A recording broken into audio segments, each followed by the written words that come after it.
شانہ نے اس شخص کی کہانی کو بیان کیا ہے جو قیامت کے دن جہنم کی طرف جا رہا ہوگا۔ کچھ لوگ اسے پوچھیں گے ما سلککم فی سقر، کہ تم جہنم میں کیوں جا رہے ہو؟ تو وہ جواب میں کہے گا لم نک من المصلین، کہ ہم نماز نہیں پڑھا کرتے تھے۔ آج جہنم میں جانے کا سبب نماز نہ پڑھنا ہے۔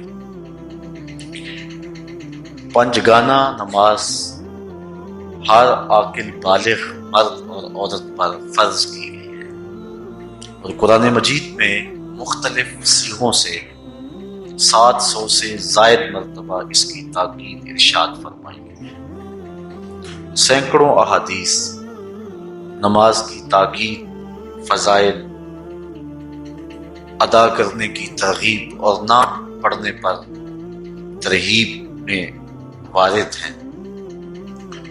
اگر کوئی شخص نماز کا انکار کرتا ہے تو وہ دائرہ اسلام سے خارج ہے، لیکن اگر کوئی سستی کی وجہ سے نماز نہیں پڑھتا، صرف سستی کی وجہ سے نہیں پڑھتا، اللہ کا حکم جانتا ہے، اس کو کہا جائے آؤ نماز کو، تو وہ آگے سے مذاق نہیں کرتا یا نماز کا تمسخر یا استحقار نہیں کرتا، بلکہ بس اپنی سستی کی وجہ سے مسجد میں نہیں آتا۔ جو نماز کو ہلکا جانے، خفیف جانے، وہ بھی دائرہ اسلام سے خارج ہے، کافر ہے۔ لیکن جو شخص اس کو اللہ کا حکم جانتا ہے اور اس کو پڑھنا اپنے اوپر ضروری سمجھتا ہے، لیکن سستی کی وجہ سے پڑھ نہیں سکتا، اس کے بارے میں علماء کی آراء مختلف ہیں۔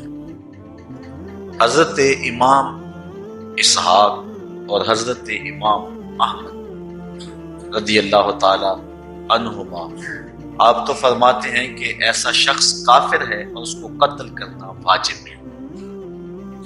حضرت امام مالک کا قول ہے کہ، اور امام شافعی کا بھی یہی قول ہے، وہ بھی کہتے ہیں کہ اس کو قتل کیا جائے گا اور بطور حد قتل کیا جائے گا۔ حضرت امام اعظم امام ابو حنیفہ علیہ رحمہ آپ فرماتے ہیں کہ بے نمازی کو قتل نہیں کیا جائے گا، بلکہ اس پر تعزیر نافذ ہو۔ یہ حاکم وقت کی ثوابدید پر ہے کہ وہ اس پر کیا سزا دیتا ہے، اور فرمایا اس کو 7 قید کیا جائے گا اور توبہ کے لیے اس کو زور دیا جائے گا۔ اگر وہ توبہ کر لے تو اس کو قید سے باہر نکال لیا جائے گا، ورنہ اس کو قید رکھا جائے گا۔ صحابہ کہتے ہیں کہ ہم کسی عمل کے تارک کو کافر نہیں سمجھتے تھے سوائے نماز کے تارک کے، اور آقا کریم علیہ السلام کا ایک فرمان ہے من ترک الصلاۃ متعمدا فقد کفر جہاد، جس نے جان بوجھ کے نماز چھوڑی اس نے اعلانیہ کفر کیا۔ امام اعظم امام ابو حنیفہ علیہ رحمہ وہ فرماتے ہیں کہ یہ حدیث محل ترہیب میں ہے، گویا اس نے کافروں والا کام کیا، اس لیے آپ یہ فتویٰ دیتے ہیں کہ اس کو قید کیا جائے گا اور نماز کی پابندی کا زور دیا جائے گا، اور وہ توبہ کرے تو اس کو چھوڑ دیا جائے گا۔ لیکن باقی ائمہ بعض کہتے ہیں اس کو حداً قتل کیا جائے، اور امام اسحاق اور امام احمد کہتے ہیں اس کو قتل کرنا واجب ہے۔ تو بے نمازی جو اللہ کے حکم کی پابندی سستی کی وجہ سے نہیں کرتا، یہ اس کے لیے حکم ہے۔ جو شخص تحقیر کرتا ہے نماز کی، ہلکا جانتا ہے، تمسخر اڑاتا ہے یا اس کا انکار کرتا ہے، تو اس کے بارے میں علماء کے اندر کوئی اختلاف نہیں، وہ ائمہ اربعہ کے نزدیک کافر ہے، دائرہ اسلام سے خارج ہے، مرتد ہے۔ لیکن سستی کی وجہ سے نماز نہ پڑھنے والا، اس کے بارے میں علماء کا یہ موقف ہے۔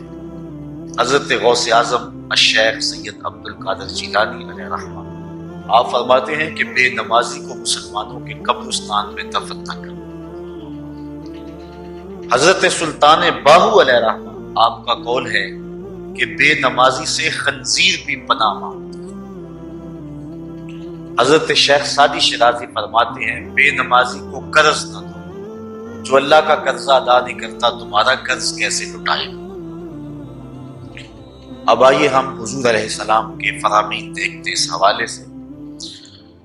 حضرت جابر بن عبداللہ انصاری رضی اللہ تعالی عنہ سے مروی ایک روایت جس کو امام ابو داؤد نے روایت کیا، امام نسائی نے روایت کیا، دیگر محدثین نے روایت کیا۔ آقا کریم نے ارشاد فرمایا بین الرجل و بین الکفر ترک الصلاۃ، آدمی اور کفر کے درمیان ترک صلاۃ ہے، یعنی بندہ مومن اور بندہ کافر کے درمیان ترک صلاۃ ہے۔ جو نماز پڑھتا ہے وہ مومن ہے، اور جو نماز نہیں پڑھتا تو وہ کافروں والا کام کرتا ہے، یا دیگر ائمہ کے نزدیک وہ کافر ہے۔ یہ ترغیباً نہیں بلکہ یہ حکم ہے۔ اور حضرت نبی رحمت صلی اللہ علیہ وسلم کا ایک دوسرا فرمان ان الفاظ کے ساتھ ہے بین الرجل و بین الشرک والکفر ترک الصلاۃ، شرک و کفر اور بندہ مومن کے درمیان نماز ترک کرنا۔ حضرت امام ابن ماجہ نے ان الفاظ کے ساتھ روایت کو نقل کیا ہے بین الکفر والایمان ترک الصلاۃ، ایمان اور کفر کے درمیان نماز کا ترک کرنا۔ اور آقا کریم علیہ السلام کا وہ فرمان حضرت انس سے مروی ہے جس کو طبرانی نے اپنی موجم میں لکھا، بھی آپ کے سامنے میں نے رکھا، کہ حضور نے فرمایا من ترک الصلاۃ متعمدا فقد کفر جہاد، جس نے جان بوجھ کے نماز چھوڑی اس نے اعلانیہ کفر کیا۔ حضرت ابو ہریرہ رضی اللہ تعالی عنہ سے ایک روایت ہے کہ وہ فرماتے ہیں لا سہم فی الاسلام لمن لا صلاۃ ولا صلاۃ لمن لا وضوء له، کہ اس شخص کا اسلام میں کوئی حصہ نہیں ہے جو نماز نہیں پڑھتا، اور اس شخص کا نماز میں کوئی حصہ نہیں ہے جو وضو نہیں کرتا۔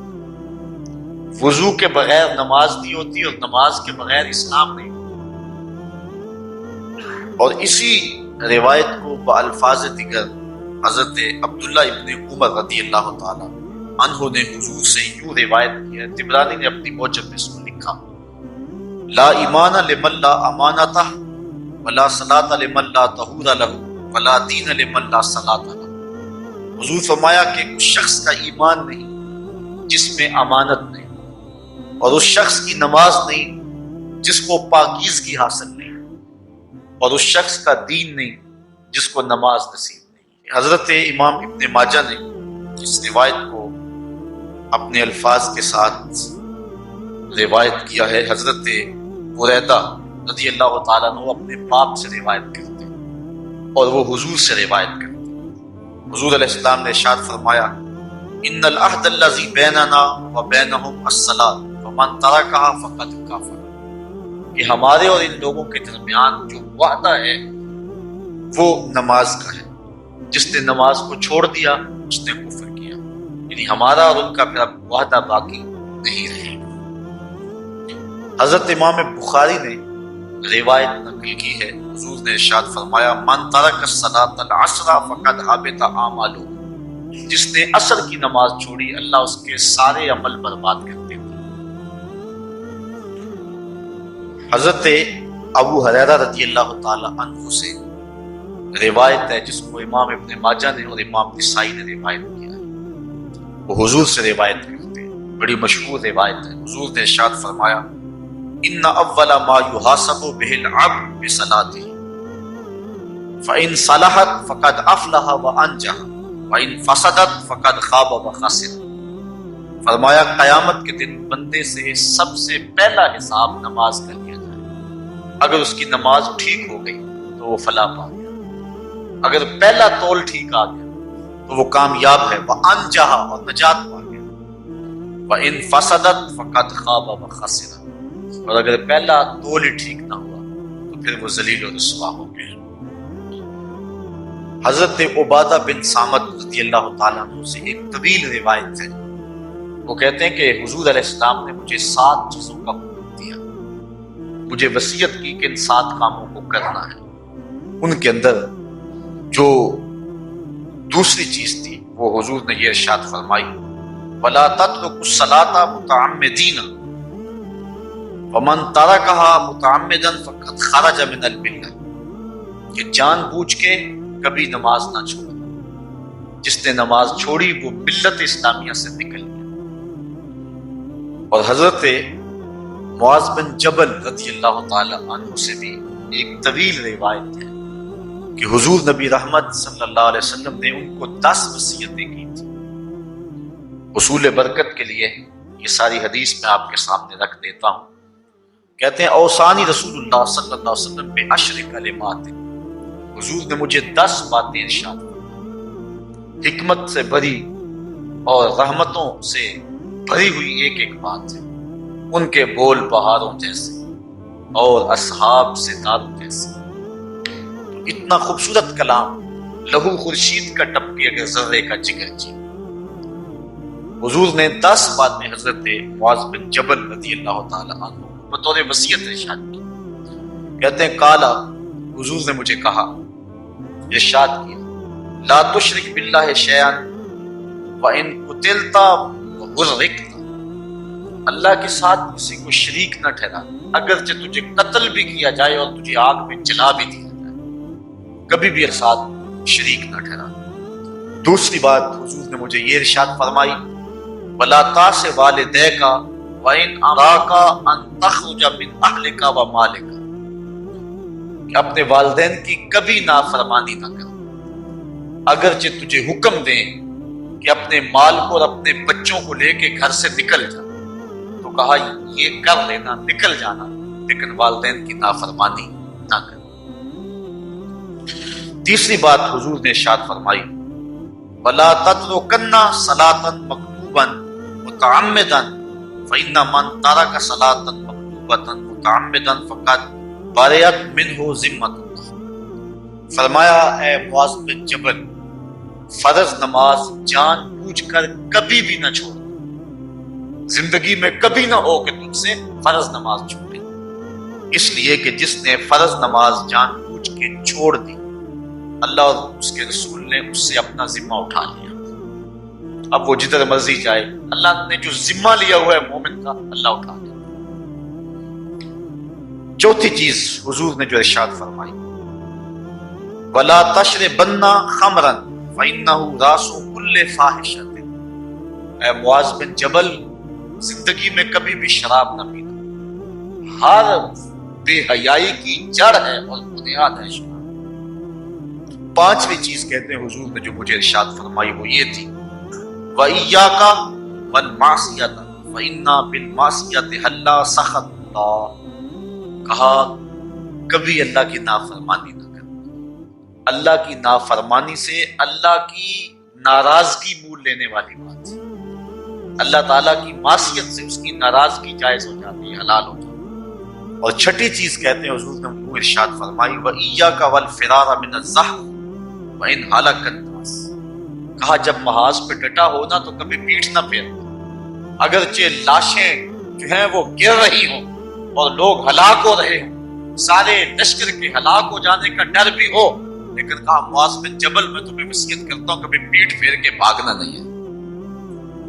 حضور نے کہتے ہیں مجھے جو 7ویں چیز ارشاد فرمائی وہ یہ تھی وَأَصَابَ النَّاسَ مَوْتٌ فَاسْكُتْ، اگر تو کسی ایسے علاقے میں رہتا ہو جہاں موت آ جائے، کوئی بیماری آ جائے موت والی، تو علاقہ چھوڑ کے بھاگنا نہ، وہیں رہے، تیری قسمت میں زندگی ہوئی تجھے کوئی موت دے نہیں سکتا، اور اگر موت تیرے لیے لکھی گئی ہے تو جہاں مرضی چلا جائے تو موت سے نہیں سکتا، اس لیے ایسے مقام سے بھاگ کر نہ جانا، وہیں ڈٹے رہنا اور وہیں رکے رہنا۔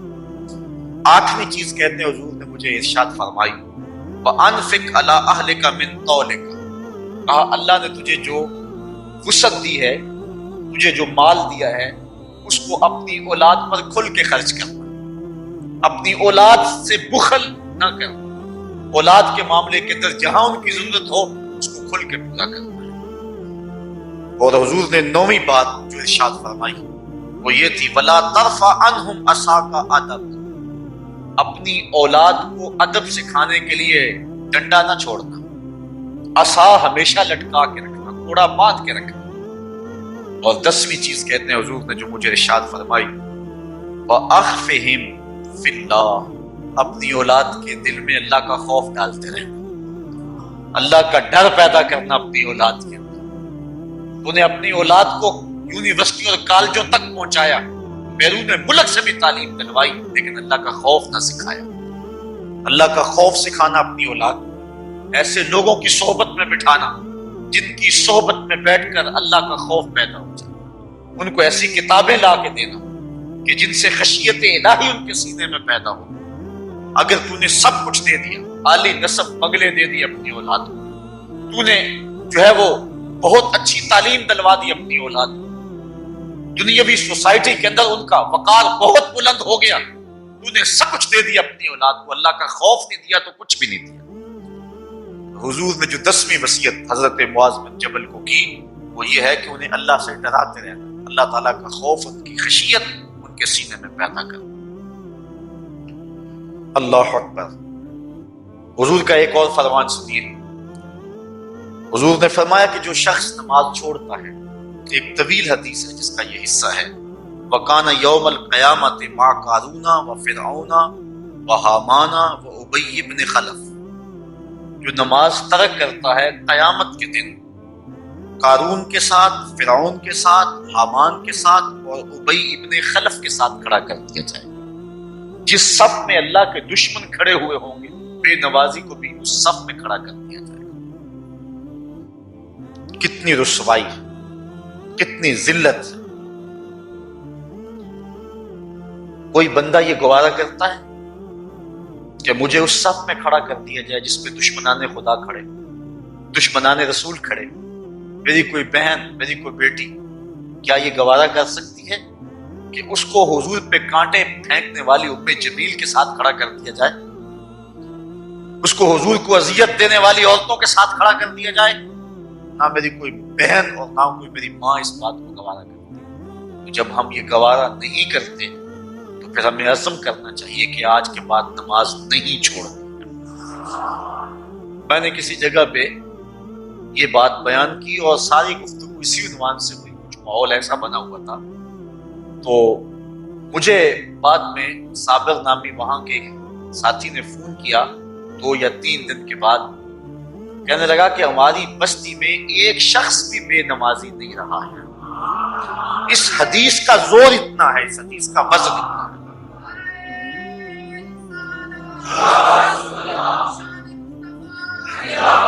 تو کوئی شخص یہ گوارا کرتا ہے کہ مجھے دشمنان خدا کی صف میں کھڑا کر دیا جائے، جن دشمنوں کے چہروں پہ تالپول بلی ہوئی ہوگی اور ان پر لعنتیں برس رہی ہوں گی، اور دنیا کے اوپر سب سے رسوائی زیادہ ان لوگوں کو ہوگی، تو کوئی شخص بھی یہ گوارا نہیں کرتا۔ ہم تو ان کے سائے سے بھی بچنا چاہتے ہیں۔ میرے مالک، ہمارا حشر ان کے ساتھ نہ کرنا، ہمارا حشر تو ابو بکر عمر کے ساتھ کرنا، ہمارا حشر تو عثمان غنی کے ساتھ کر دینا، ہمارا حشر تو مولا کائنات کے ساتھ دینا۔ مالک، ہمارا حشر بریلی کے امام احمد رضا کے ساتھ کر دینا، ہمارا حشر امام غزالی کے ساتھ کر دینا، بلال حبشی کے ساتھ کر دینا۔ ہماری آرزویں تو یہ ہیں، ہماری تمنائیں تو یہ ہیں۔ ہم تو کہتے ہیں مولا کل قیامت کے دن اٹھے تو دادا کے قدموں میں اٹھے، خواجہ اجمیری کی چوکھٹ سے اٹھے، ہم اٹھے تو شاہ نقشبند بخاری کا جلوس آگے ہو، ہم اس جلوس کے ساتھ شامل ہو، خواجہ معین الدین چشتی کی غلامی میں اٹھے، ہم حضرت غوث اعظم کی نوکری میں اٹھے، حضرت شیخ شہاب الدین کی نوکری میں اٹھے۔ ہماری آرزویں تو یہ ہیں، ہماری تمنائیں تو یہ ہیں، لیکن اگر ہم یہ چاہتے ہیں کہ ہم لوگوں کے ساتھ اٹھیں تو پھر ایک نماز بھی ترک نہیں کرنا، اور اگر نماز ترک ہو گئی تو کتنی بڑی سزا ہے، کتنی بڑی رسوائی ہے، کتنی بڑی ذلت ہے۔ اور یہ آپ کے رسول کا فرمان ہے، اللہ اکبر، کہ قیامت کے دن وہ شخص جو نماز نہیں پڑھتا، قیامت کے دن اس کو دشمنان خدا کی صف میں کھڑا کر۔ یہ ہو نہیں سکتا کہ ہم نے یہ حدیث سن لی اور اب نماز قصدن چھوڑیں۔ آج عزم کر کے اٹھیں، اور اولاد نہیں آئی، بیٹیاں نہیں آئیں، گھر والے نہیں آئے، لیکن جا کے اس بات کو گھر میں نافذ کرنا ہے، اس کو حکمن نافذ کرنا ہے گھر کے اندر۔ ہمارا گھر ہو رسول اللہ کی کا اور گھر میں کوئی بے نماز ہو، یہ حکم دینا ہے، وَأْمُرْ أَهْلَكَ بِالصَّلَاةِ، میں اپنے گھر والوں کو نماز کا حکم دوں۔ اس گھر میں نحوست ہوتی ہے جس گھر میں بے نمازی ہوتی ہے۔ اس لیے آج ہم یہاں سے عزم کر کے جانا ہے کہ آج کے بعد ہم نماز نہیں چھوڑیں گے انشاءاللہ۔ اتنے زور سے کہو کہ شیطان کا کلیجہ پھٹ جائے۔ اللہ ہماری اس انشاءاللہ کو قبول کرے۔ اللہ ہم کو پنجگانہ سجدے کی توفیق۔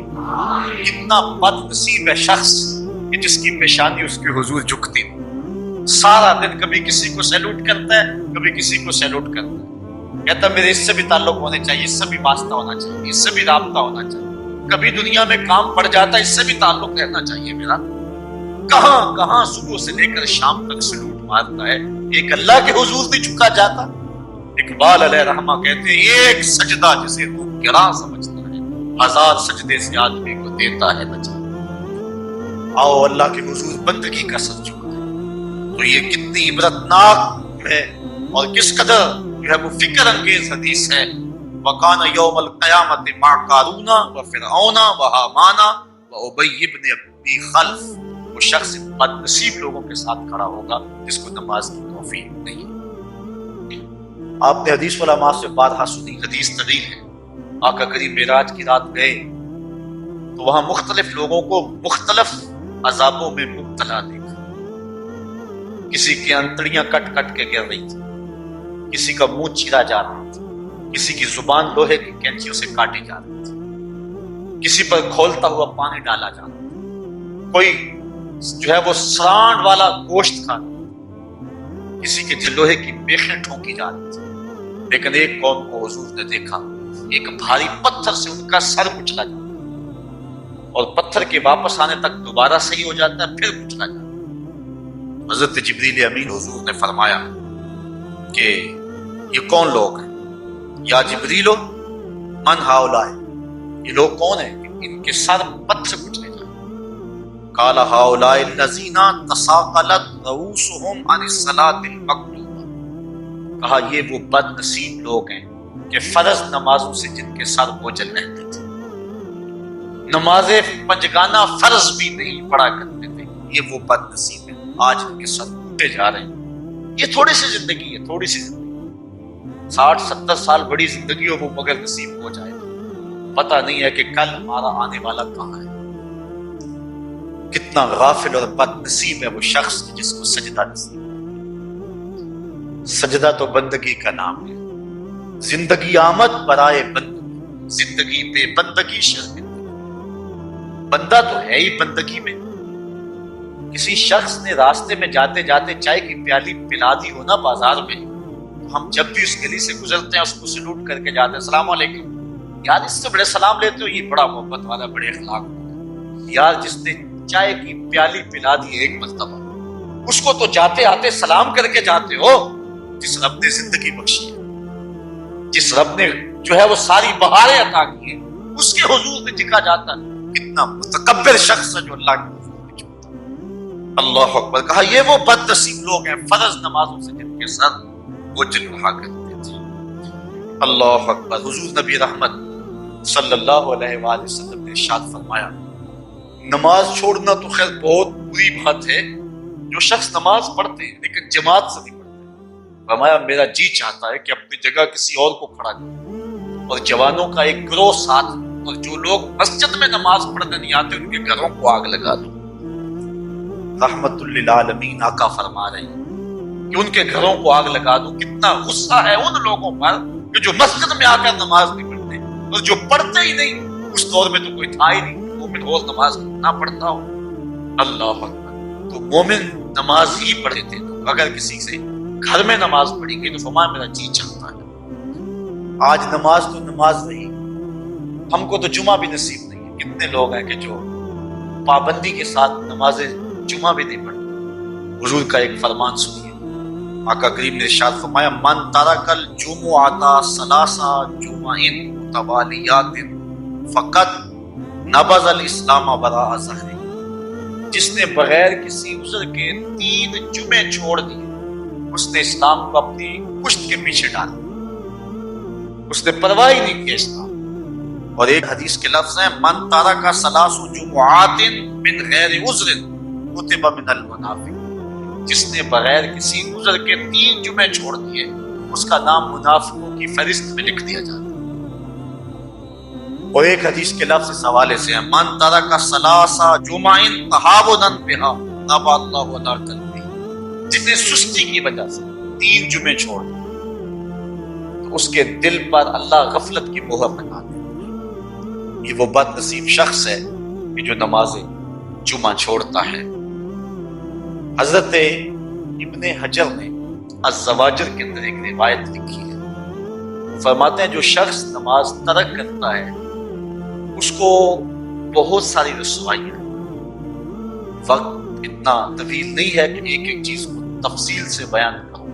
وہ کہتے ہیں پہلی بات تو یہ ہے کہ اس کی عمر میں برکت اٹھا لی جاتی ہے، دوسری بات اس کے چہرے سے صالحین کا نور اتار دیا جاتا ہے، تیسری بات وہ کوئی بھی عمل کرے اس کا ثواب نہیں ملتا اس کو، یہ دنیا پر اس کو سزائیں۔ چوتھی سزا دنیا پر اس کو یہ ملتی ہے اس کی دعائیں قبول نہیں ہوتی، اور 5ویں سزا اس کے لیے ہے کہ اس کے لیے جو نیک لوگ دعا کرتے ہیں ان دعاؤں کا حصہ اسے نہیں ملتا۔ مومن نیک سحری وقت اٹھ کے دعا مانگتے ہیں اللہ پوری امت پر کرم کر دے، تو یہ بھی امت میں شامل ہے، دعا اللہ والے کی تو قبول ہوئی لیکن اس کا حصہ نکال، اس کا حصہ نیک لوگوں کی دعاؤں سے نکال۔ اور جب وہ مرنے لگتا ہے نزا کے وقت 3 اس کو سزائیں، ایک تو بھوکا مرتا ہے، دوسرا پیاسا مرتا ہے، تیسرا ذلیل ہو گیا، اور قبر کے اندر اس کو 3 سزائیں۔ حضرت امام ابن حجر کہتے ہیں ایک تو اس کی قبر تنگ کر دی جائے، حتیٰ کہ ادھر والی پسلیاں ادھر، ادھر والی پسلیاں ادھر۔ دوسرا اس کی قبر میں آگ ڈالی جائے، جو اللہ کے حضور نہیں چھوتا اس کی قبر اس لائق ہے کہ اس میں آگ ڈالی جائے۔ اور تیسری اس کے اوپر ایک اژدہا مسلط کر دیا گا جس کا نام ہے شجاع الاقرع، اور جب وہ ڈنگ مارے گا تو 70 گز تک وہ شخص زمین میں دنس جائے گا، اور وہ مسلسل یہ ڈنگ مارے، اور کہا کہ 3 سزائیں اس کو حشر میں پہنچیں گی۔ ایک تو اس کا حساب سختی سے لیا جائے گا، اور جس کا حساب سختی سے لیا گیا وہ بچ پائے گا، حساب سے بچے گا وہ جس سے اللہ صرف نظر کرے گا۔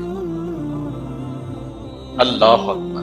ایک تو اس کا حساب سختی سے لیا جائے گا، دوسرا اللہ تعالیٰ جل شان اپنے قہر و غضب کا اس پہ اظہار، اور تیسری اس کو سزا یہ دی جائے گی کہ اس کو جہنم میں ڈال دیا جائے گا۔ ساتھی آؤ، میں اور آپ آج کی اس بزم میں یہ پختہ عزم کر کے اٹھیں کہ آج ہم خود بھی اور اپنی اولاد کو بھی، اپنے دوستوں، میرے والد گرامی فرمایا کرتے تھے جس سے دوستی ہو نا اس کی انگلی پکڑ کے 3 کتاب میں لے آؤ، یہ دوستی کا حق ہے۔ اس کے لیے آپ بہت کچھ کر لیں لیکن اگر اس کو 3 نہیں دیا تو کچھ کوشش کرو، میرا دوست ہو اور جہنم میں جائے۔ والدین بچے کے مستقبل کے لیے کتنی کوشش کرتے ہیں، لاکھوں روپیہ لگاتے ہیں، مستقبل ٹھیک کرتے ہیں کہ نہیں کرتے؟ یونیورسٹیوں کے اندر، کالجوں کے اندر کتنی بھاری فیسیں بھرتے ہیں، کیوں اتنا کچھ کیوں کر رہے ہو؟ میں نے دیکھا بوڑھا باپ اپنی کمر پہ بوریاں لاد کے مزدوری کرتا ہے، مائیں اپنا زیور بیچ رہی ہے کہ اولاد پڑ جائے، یا اتنا کچھ کیوں کر رہے ہو؟ جی مستقبل ٹھیک ہو جائے۔ یہ مستقبل کتنا ہے؟ 20-25 سال کا، اور جو اصل مستقبل ہے اس کی فکر ہی نہیں کسی کو۔ اصل مستقبل تو وہ ہے، اللہ اکبر۔ بیرون ملک جائے بیٹا تو ماں کہتی ہے بس دعا کرو کہ میرا بیٹا خیریت سے پہنچ جائے۔ بیٹی کی شادی کرتی ہے تو ماں کہتی ہے دعا کرو کہ اپنے گھر میں اس کو چین مل جائے۔ کسی کا انٹرویو ہوتا ہے، لوگ کہتے ہیں جناب دعا کرو کہ اس انٹرویو میں وہ کامیابی سے گزر جائے۔ میں کہتا ہوں جب قبر میں اترتا ہے پھر کسی نے آ کر کبھی نہیں کہا کہ دعا کرو مشکل گھڑی آ گئی ہے خیریت سے گزر جائے۔ اصل امتحان تو یہ ہے، اگر اس امتحان سے گزر گیا تو کامیابی اور بابرکت۔ یہ تھوڑا سا مستقبل دنیا کا، اس کے لیے ہم کتنے پیسے لگا دیتے ہیں، سب کچھ اولاد کو آتا ہے، ہر شے فر فر پڑھتے اور بولتے ہیں، دعائے قنوت بھی نہیں آتی ہوتی۔ تو ہم اپنی اولاد کے لیے دین کا تحفہ اس کو کبھی نہ چھوڑیں۔ اللہ اکبر. کوشش کریں, محنت کریں. حضور نبی رحمت صلی اللہ علیہ وآلہ وسلم نے ان بد عمل واعظین کی بات دیکھی ہے کہ جو لوگوں کو نیکی کا حکم دیتے ہیں خود اس پہ عمل نہیں کرتے. آج ہمارے کچھ واعظین لوگوں کو تو واعظ و تلقین اور نصیحت کرتے ہیں اور خود نماز میں سخت سستی کا ارتکاب ہے، اور جس سے قوم کے اندر نماز میں سستی عملاً پیدا ہوتا ہے. کوئی عرس کی تقریب ہو، کوئی محفل نعت ہو، کوئی جلسہ ہو، کوئی شادی کی تقریب، نماز کے